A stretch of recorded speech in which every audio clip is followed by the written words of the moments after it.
हम यहाँ पे पढ़ेंगे टूथ डिके के बारे में। टूथ डिके क्या होता है? हमारा जो हमारा दांत सड़ जाता है या बैक्टीरिया लग जाता है तो उसको हम क्या बोलते हैं? टूथ डिके बोलते हैं। Tooth decay is a process in which the tooth becomes rotten due to the formation of cavities. तो वहाँ पे हमारे क्या होते हैं? दांत सड़ जाते हैं क्योंकि वहाँ पे कैविटीज लग जाती है। Inside it leading to toothache.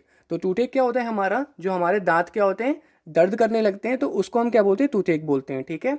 जो हमारे दांतों का स्ट्रक्चर होता है तो सबसे पहला जो हमारा पार्ट होता है वाइट कवरिंग, उसको हम क्या बोलते हैं? इनेमल बोलते हैं। इनेमल के नीचे हमारा डेंटाइन होता है जो हमारे बोन जैसा मटेरियल के ही बना होता है, उसको हम क्या बोलते हैं? डेंटाइन होते हैं। और डेंटाइन के नीचे हमारा क्या होता है? पल्प होता है। पल्प में हमारे क्या होते हैं? ब्लड वेसल्स कनेक्ट होते हैं। ठीक है। ऊपर वाले पार्ट को हम क्राउन बोलते हैं और नीचे वाले पार्ट को हम क्या बोलते हैं? रूट बोलते हैं। अब हम बढ़ते हैं यहाँ पे जो हमारी कैविटीज़ है या टूथ डिके है वो लगता कैसे है? मान लो हमने वहाँ पे खाना खाया, खाना खाने के बाद हमने वहाँ पे क्या करा? हमने कुल्ला सही से नहीं करा या ब्रश नहीं करा तो वहाँ पे क्या होता है? खाने के कुछ पार्टिकल्स हमारे दांतों में रह जाते हैं।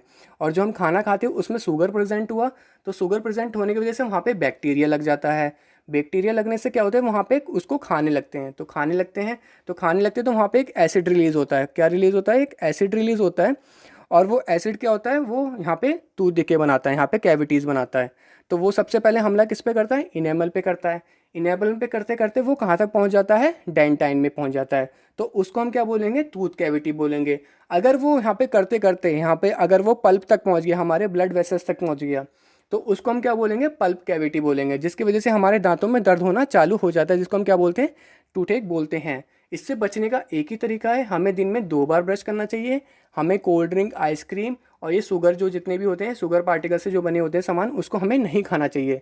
जैसे कि कोल्ड ड्रिंक हो गया, आइसक्रीम हो गया या चॉकलेट्स हो गई, उनको हमें बहुत कम खाना चाहिए। ये टीवी पे जो हमें बताता है कि जो लगते हैं हमारे कैविटीज़ किसकी वजह से लगते हैं? शुगर पार्टिकल्स की वजह से लगते हैं। क्योंकि शुगर पार्टिकल्स में जो है बैक्टीरिया बहुत जल्दी लग जाते हैं, जिससे वहाँ पे टूथ कैविटी होने का बहुत खतरा रहता है। ठीक है, ये हमारा था। अब हम बढ़ते हैं अपने नेक्स्ट टॉपिक की तरफ।